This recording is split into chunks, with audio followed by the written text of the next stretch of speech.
Hello, everyone. Here's Jennie and Laurie today. We're here to talk about the upcoming Venus retrograde, which is a really significant period of time that happens approximately every year and a half. Initially, we want to talk about what Venus means. Just what's Venus talking to us about? Bottom line, I feel like Venus is about our values. What is important? What is beautiful? What we find valuable. In our culture, that very often is thought to be pretty well held in the realms of love and beauty and money and resources. What else do you want to say about that, Jennie? The other thing that Venus really represents is relationships, just across the board, how we relate to everything, as well as our most intimate relationships, our family relationships. I mean, it's kind of all of it. It's what we value and how we relate. Yeah. That's pretty simple. So now when Venus goes retrograde, first, before we even start talking about Venus retrograde, I want to think about, so when a planet turns retrograde, one of these inner planets, it's as though that energy is just functioning in a very different way than it normally does. I think about it, when you see it in a natal chart, to me, it really speaks to, and check your chart, see if there's that little tiny RX next to Venus in your chart. That means you were born during a Venus retrograde. We don't see a lot of them because Venus actually is retrograde a lot less frequently than I almost think any of the planets. No, you're correct. It's actually only 7% of the time. So it's the least often retrograde. Right. So when we're working with charts, it is the least likely for us to see retrograde. So when Venus is retrograde in a natal chart, the way I think about it is that person's values, what they think of as valuable and beautiful, and how they want to relate in the world to love and money and those issues, goes in a different way than what is culturally expected. That's how I think about it. Mm-hmm. Do you have anything else to add to that? A little bit. I also think of the retrograde signification as being kind of a wild child. It's a part of you that's untamed, that maybe is a little bit shy, that needs to be kind of brought into the fold within yourself, so to speak. But when it's really looked at and worked with, it can come out as a really strong sense of independence, ironically. Right. Well, that makes sense, cool. because it would tend to be kind of shy because it's not functioning the way, if you think about a little kid growing up, their Venus, their Venusian parts of themselves doesn't fit in with the people around them. So there would tend to be that kind of shyness around it, that inwardness. And then as they become more confident, it's different. It's different than the people around them. So it would be a place of kind of independence.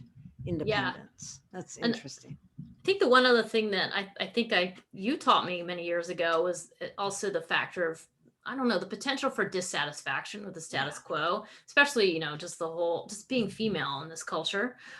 So that's a little piece too. It doesn't mean you're going to be dissatisfied in your relationships, but it might mean that you have to overcome some significant kind of blocks to flow or things like that in order to find that satisfaction and to make peace. So you do have to go a bit deeper, which is kind of one of our big topics for today. So. Right. Okay. So I think that pretty well covers Venus retrograde. Now let's think about, first of all, the retrograde in astronomy. Mm-hmm. I think you have a lot to say about this. All right. Well, both Laurie and I very strongly feel that you should have a sense of where these things are actually playing out in the sky. And I just want to be clear that Venus does not actually go backwards in its orbit in real life. What Venus retrograde is referring to is what we see from our point of view on Earth. And it's all about Venus's relationship with the sun. So for most of 2021, Venus has been visible in the evening. And right now in the sky, it's still pretty bright. If you look at the horizon after the setting sun, you'll see that bright, shiny jewel of Venus is still up there. I believe it just hit its brightest spot just a few days ago, December 3rd. So basically, and after that, it gets it's going to turn retrograde on the 19th, as we're going to discuss. And then there's going to be a period where Venus disappears.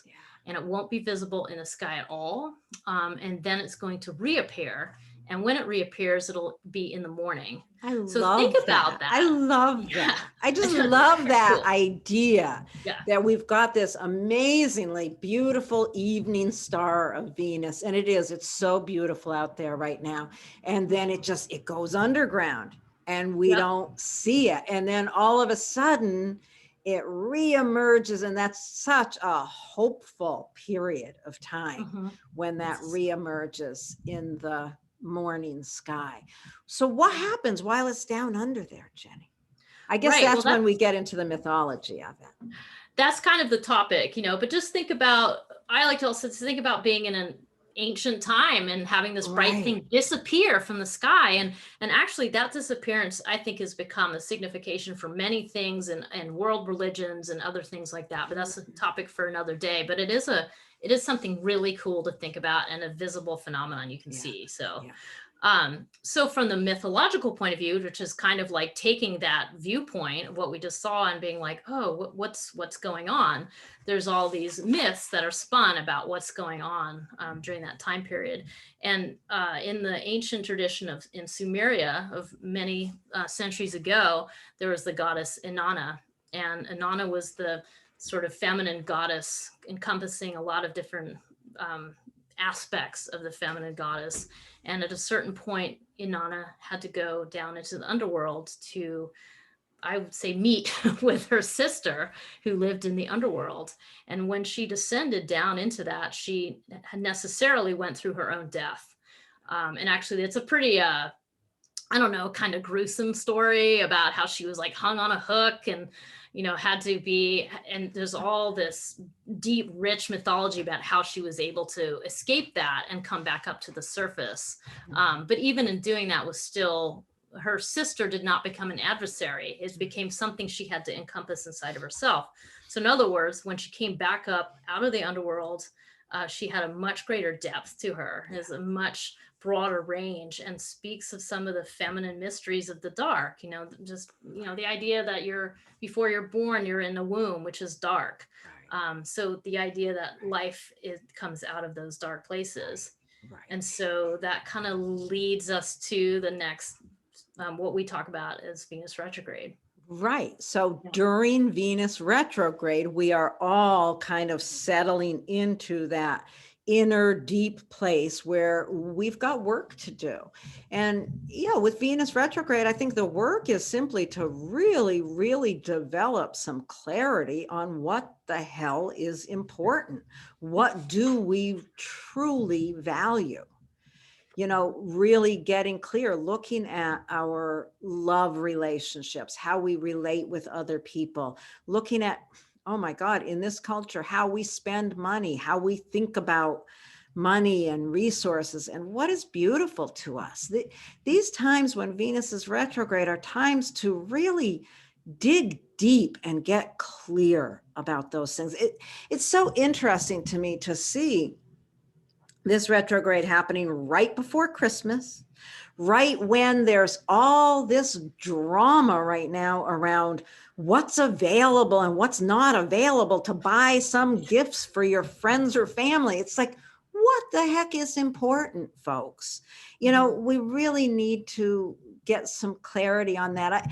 I was thinking about, the whole idea with retrograde planets of redoing and re-engaging and all the re-words, and thinking about with the holiday and gift giving, that if we could all just stop and think about what we could repurpose for gifts, maybe I think there's something in that we could really use, rather than going out and buying something new for your partner or your friend, to really yeah, repurpose something or, Mhm.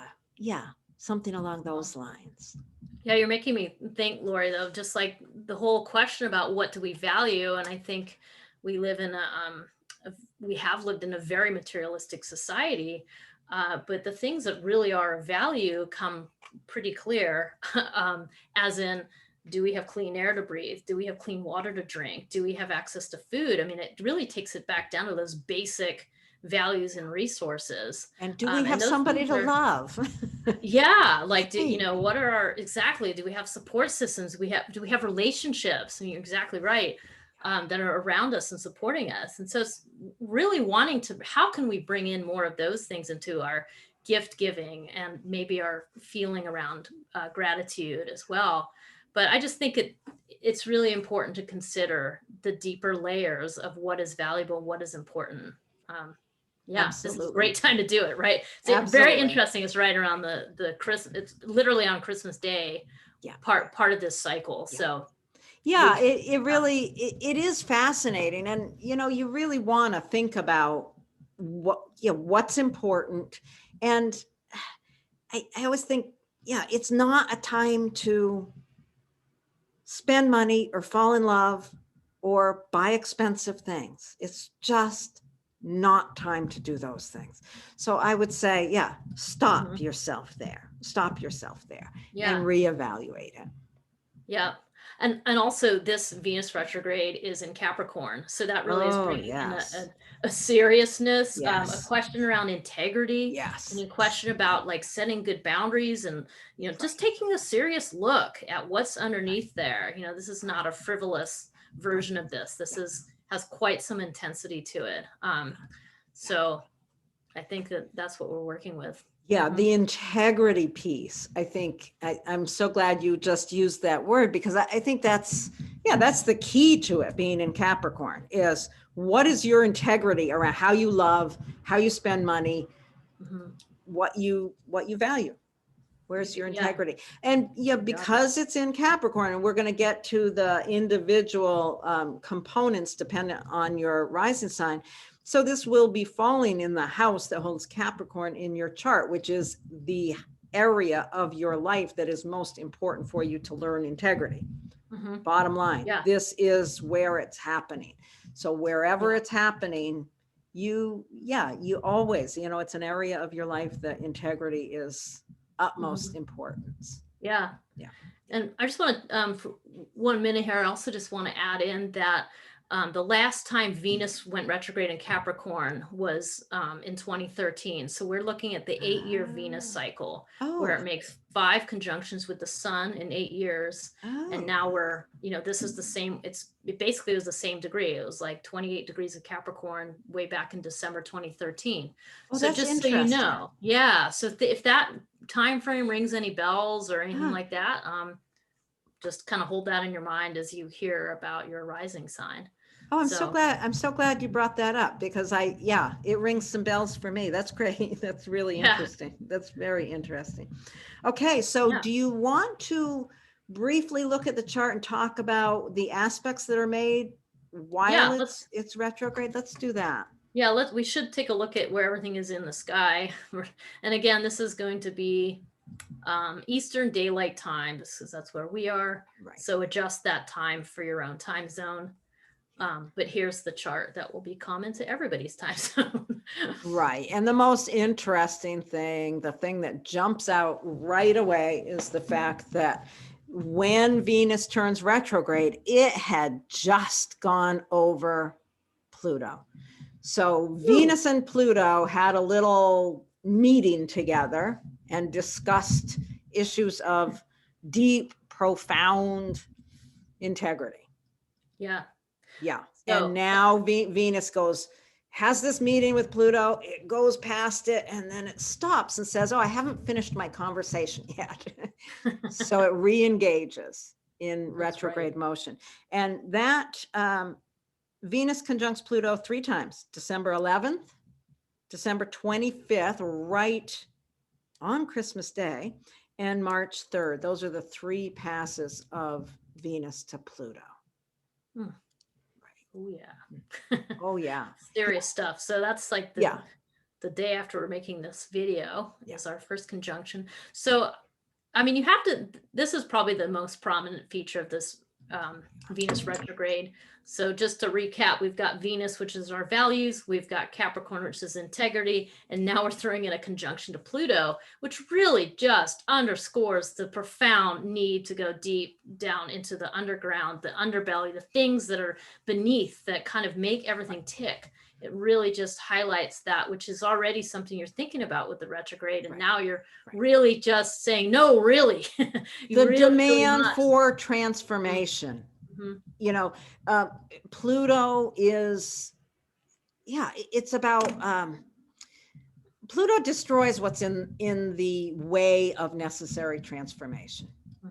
So Venus is really demanding that we look at what around us is keeping us from this deep level of integrity. What are you going to do about it? Now is the time to evaluate. It's not necessarily the time to take a lot of action, but it's the time to really evaluate what it is that you have to do in the area of your life where this is happening. That's fascinating. Yeah. The opposite, I mean, you're just saying that this is not about taking action. Exactly. This is about a time to let go.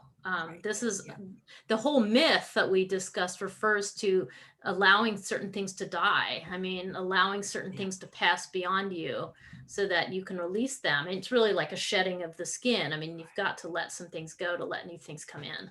Right. And when I say don't take action, I mean, don't take forward action. Yeah. You can take action by letting things go. Yeah. But you don't want to take forward action.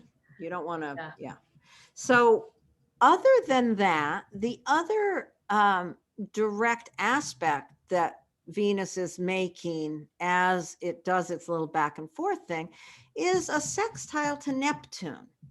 Now, sextile aspects are about opportunities. They open doors that kind of maybe can release a little bit of that intensity. So how would you release some of that deep intensity through Neptune? Well, you know, maybe sit down and meditate, maybe take a walk in the woods, maybe listen to the birds sing, maybe listen to some beautiful music, kind of opening up that softer inner side of yourself. Express it in some artistic manner. Any other ideas on that? Well, it's funny because the other day I think we all multitask a lot, you know, I mean, we're going we crazy. try to. So, sitting on the couch, you know, listening to music, doing some art, doing something else. And then for a minute, it was just like, just close your eyes and just allow for one thing to occur. So closing your eyes, laying down, just listening to music, only doing that, nothing else. It was like, wow, that's kind of an epiphany because we don't really do that very much. So something as simple as that, just choosing the one thing to immerse yourself in. Yeah, I'm glad you said that because I think that, you know, all these different ideas, but really what that sextile really offers is a rest from the intensity. Yeah, exactly. Lay down on your bed and look at the ceiling. Daydream. Allow yourself a little peace in the middle of this intensity. I like that. Yeah, it just gives you a little bit of space, a little bit of spaciousness. It brings in the idea of maybe just those softer things like some self-forgiveness, like this constantly that kind of critic. It's like, just give it a little pause, hit the pause button on it. And compassion, self-compassion, compassion to others. You know, Neptune in Pisces definitely has a lot to say about compassion. Now, the 3 dates that sextile is at its strongest, November 30th, I guess that already happened, January 5th, and February 24th. So those are the 3 exact points where that will be the strongest. Nice. Okay. Anything else you want to mention about this chart? I know there's a couple of things we talked about. Well, we talked about dispositorships, but we'll probably lose everybody if we talk about them, but we're going to, at least a little bit. Well, we can make it pretty simple, huh? Yeah, we can make it very simple. We can just think about the fact that Venus rules Taurus. So Venus is in a dispositorship relationship with Uranus. Okay. And let's see, there was a few other things. Venus, what else was, because Saturn rules Capricorn. So Saturn is disposited by Venus. And what was the other one, Jenny? Well, I think that was, I mean, we had I think that was Pluto, Saturn. I think that's it, because there are two aspects, the one to Pluto, the one to Saturn, I'm sorry, Neptune, and then two things by sign. Yeah. So, I mean, basically another way of saying it is that Venus is in a Saturn ruled sign. So that brings in the Saturn, the serious, the, you know, the learning that is a requirement. And then just the fact that Uranus has been in that Taurus, Venus's sign. Exactly, for a while now, that we've been asked to look at our values for quite some time now. Right. Yes. And this is just a deeper, more specific chapter of these last few years. And what that does is it just, with this Venus retrograde, it brings in all three of the outer planets and the slower of the two bridge planets. So all of the planets that are most involved in the cultural, the bigger picture. Yeah.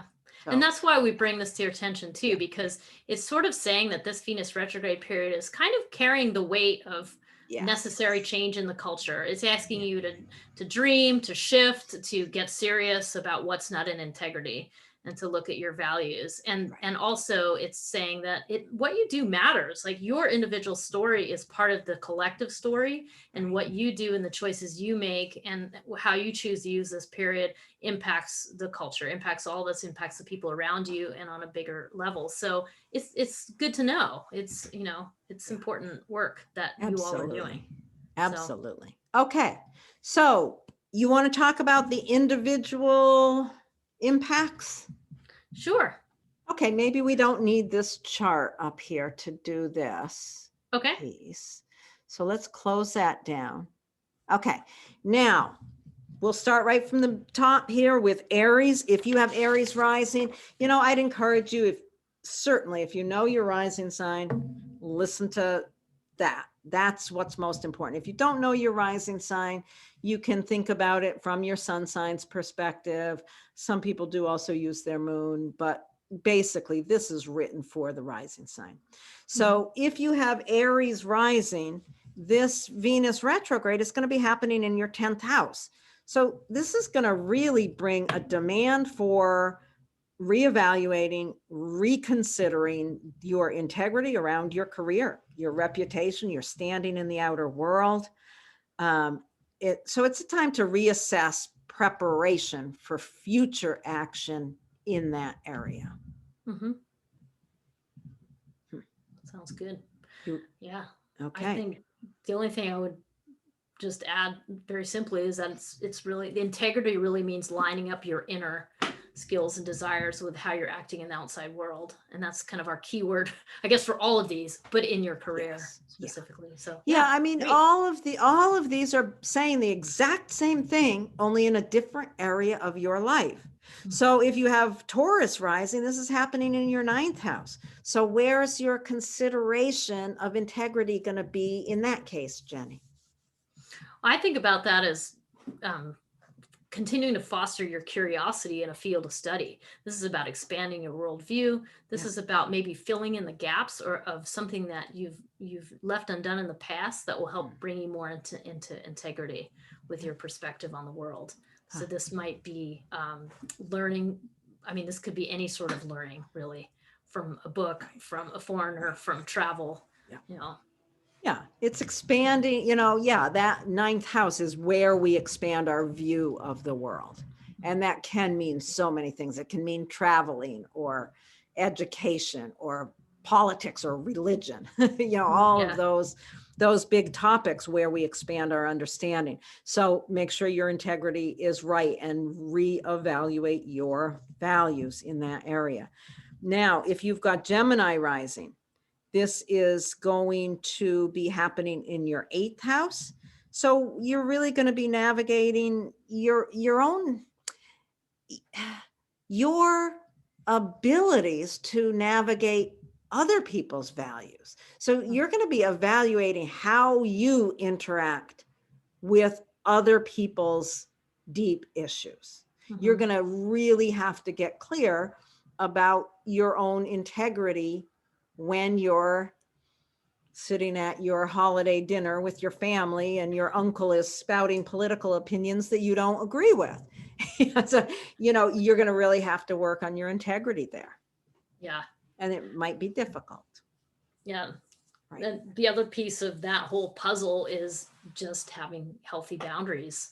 I mean, that's really the key, is how do you do it? Okay, well, and how do you maintain healthy boundaries? Well, maybe earlier in the day before you sit around that dinner table, you do your meditation practice, or you do some sort of ritual, which is the other 8th house designation, to hold your ground in that moment, to hold an integrity in both ways, not letting somebody overrun you with their outrageous statements, but also not reacting and over the top, really. Right. Not overrunning them. I mean, that whole 8th house it's such an interesting house, because it is really about navigating your own responses to other people's stuff. Yeah. So if you've got Cancer rising, this is falling in your 7th house, and it kind of is a little simple here, because you're reevaluating your personal relationships. And one of the things that often can come up with Venus retrograde is people from the past, relationships from the past. It's not like your, former partner. I mean, your former partner might show up on your doorstep, and you have to reevaluate what that relationship was and what you want it to be. Or it might just be that ideas of former relationships might come up for you to reconsider what you learned from them, anything along those lines. But yeah, partnership itself, not just intimate partnership, but business partnerships. I know you have Cancer rising. I hope you don't reevaluate and decide you don't want to make videos with me, Jenny. No, no.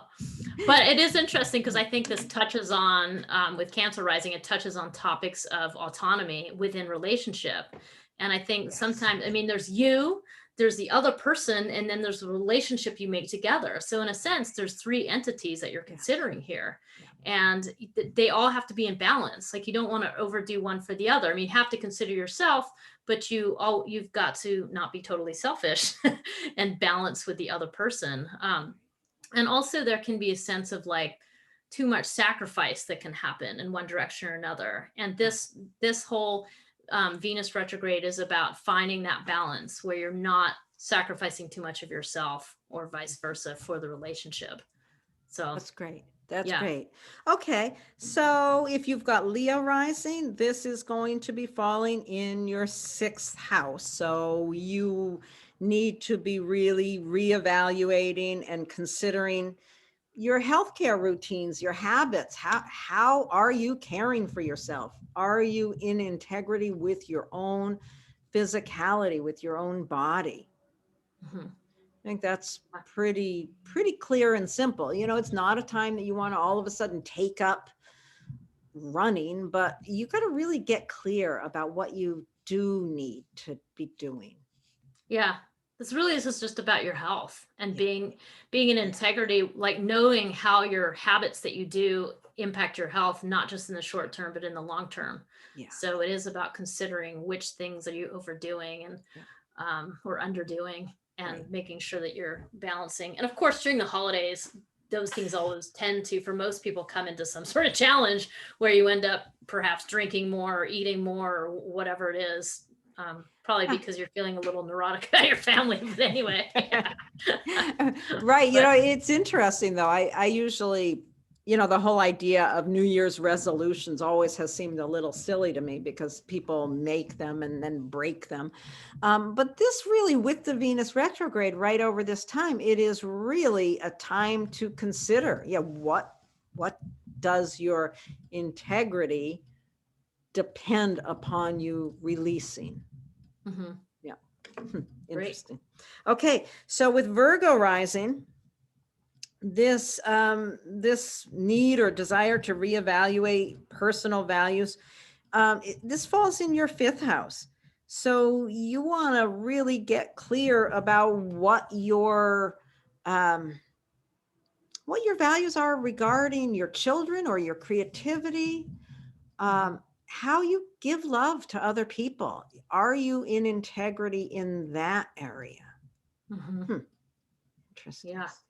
I also think about maintaining your commitments to your creative projects and just, just reevaluating that. Like what are you working on? Are you working on something? And then what place are you able to give that and how important? And I know for somebody on this video, that is a very important consideration of just how to put the I don't know, prioritizing that and what does it mean to you?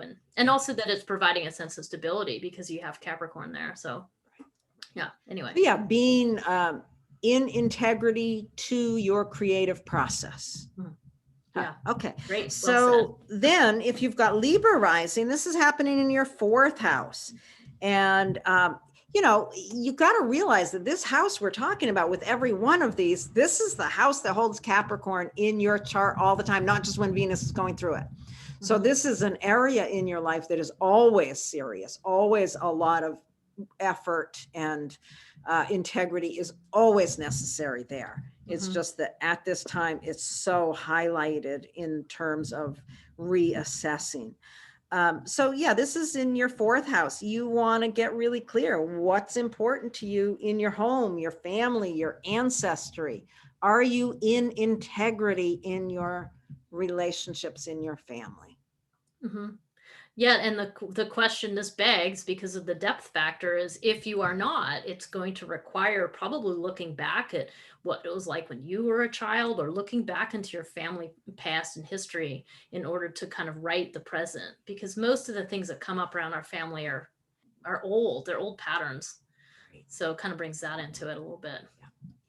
And it could be, if you think of that 4th house also as just the home you live in, maybe it's time to look around and, do you really need all this stuff? Get rid of it. Yeah.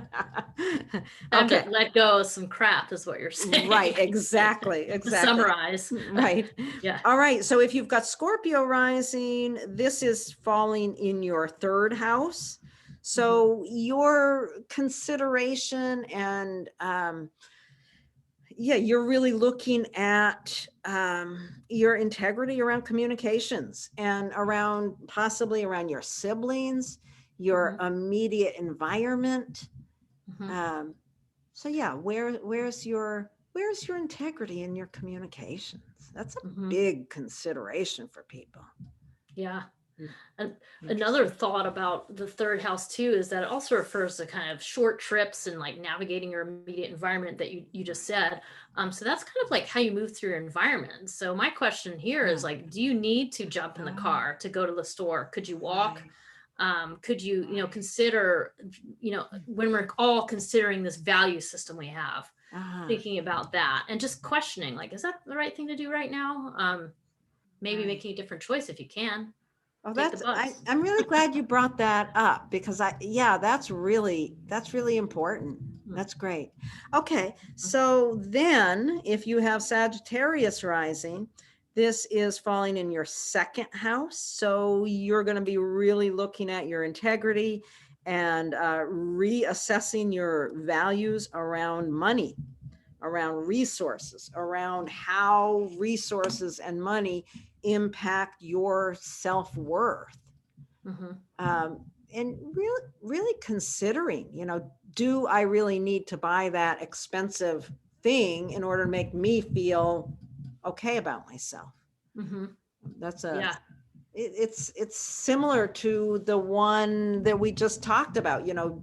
Can you just take the bus instead?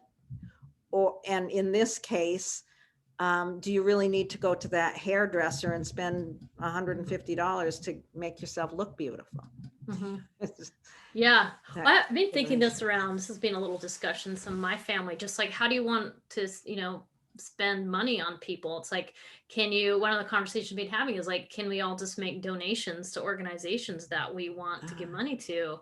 Like just been thinking about that. Do we really need more stuff? Like, do we, and this is speaking, of course, from a privileged point of view of just having too much stuff, So anyway, I just think almost none of us in this culture we're in need more stuff.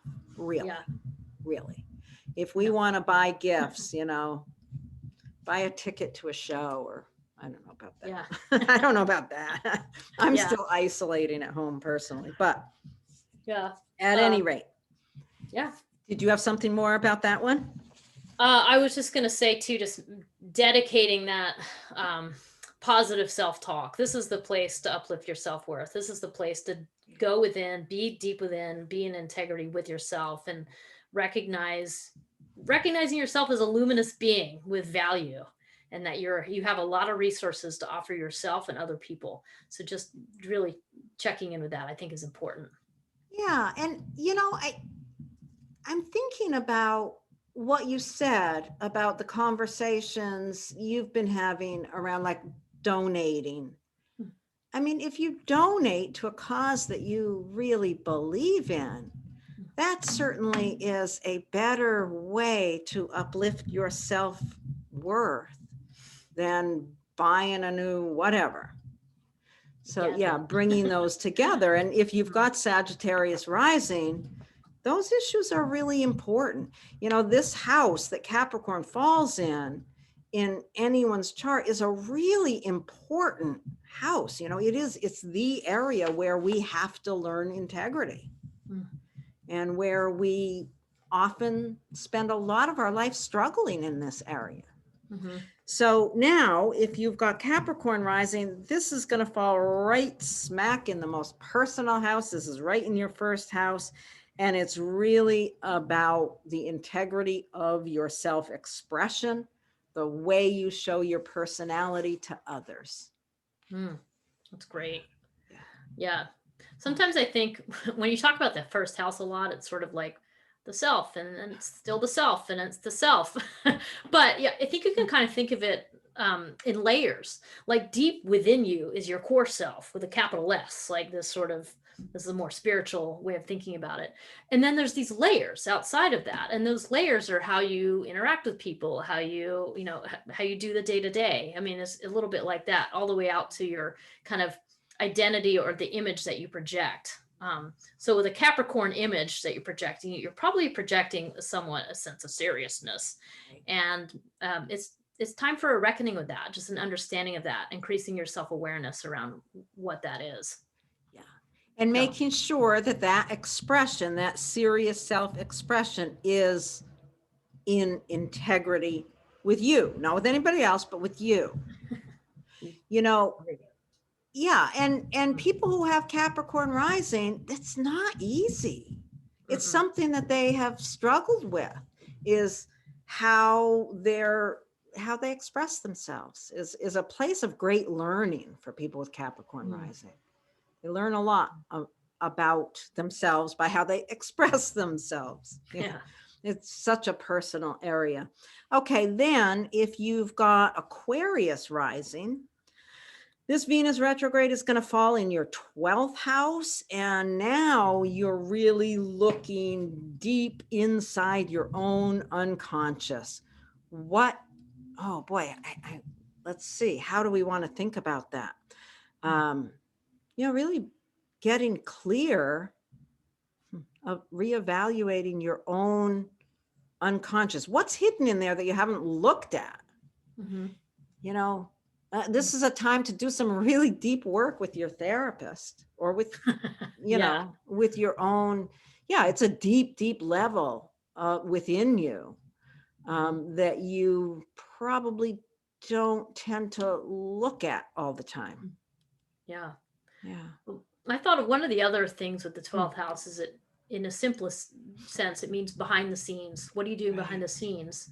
So in a sense, I was thinking about, if you're, let's say, an entrepreneur and you're running your business, like you're the one running the business behind the scenes. So being in integrity with how you run that business is super important.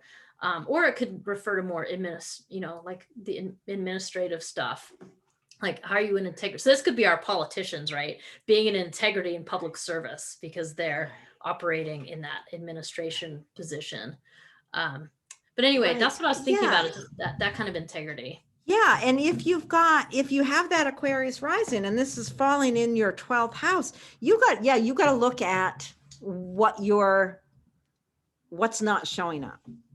Yeah. And that could be so many things. What is it that is hidden away behind the scenes? Are you in integrity when no one's looking? That's the question. You got it. That's the question. Yeah. Yeah. Because that really is how you relate to the kind of the more, let's just say, the divine or the higher self, or those kinds of things behind the scenes. So yeah. And when you think about what you were saying earlier, going down into the darkness with the evening star turning into the morning star. And then when it comes up as the morning star, it's developed all this wisdom. In that 12th house is, you go in there, you look at what are you in integrity when no one's looking? On the other side of this process of really working through that inner wisdom will grow so much in that process of bringing integrity to it. Interesting. That's really interesting. Now I wish I had Aquarius rising. I like that. I just think that's so great. So if you've got Pisces rising, this is going to support the reevaluation of your 11th house, which is community, the community that supports you to your desires. You can think about that. That 11th house is so interesting because it's community, but it's not where we give of ourselves to community as much as it's the community we create to support us. So, really exploring, are you in integrity in community? Yeah. Which, I mean, it is part of, I love the 11th house with the receiving of love, because it's so clear. And it's not an easy thing to do. And in a sense, if you're a person who gives a lot, you can think about the idea that by receiving help and support from other people, that's in a sense a way of giving back, So right. Yeah. I think that's really important. I'm glad you said that. And with Capricorn there on that line, that area of community and allowing yourself to be supported by others is crucially important. This is such a significant house. It's a very important one. Well, I think we covered them all. I think so. And this has been great. Is there anything else about Venus retrograde that you feel the need to jump in and say? I don't think so. I think, thanks. I'm appreciative of people listening and tuning in, and I hope that it's a time to delve in. Work with these concepts. Yeah, do the work. And when we come out on the other side with Venus direct, and we'll be able to see it in the morning, and if we've done our appropriate work, we're all going to have more wisdom and depth and more of a real understanding of what we really do value in these different areas of our life. So thanks, Jenny. Where can people find you if they want a consultation with you? hiddenpathastrology.com. And I'm running a special right now for 20% discount on gift cards. You can find them right on my website, and that's going to be good until the winter solstice on December 21st. Awesome. So check that out. Get a gift card for friends or yourself, whatever you'd like to do. So great. Okay. And you can find me at astrolore.org. And I think I have a special up there as well. So check us out, follow us both, and we will talk to you again soon. Thank you. Thank you. Bye-bye. Bye.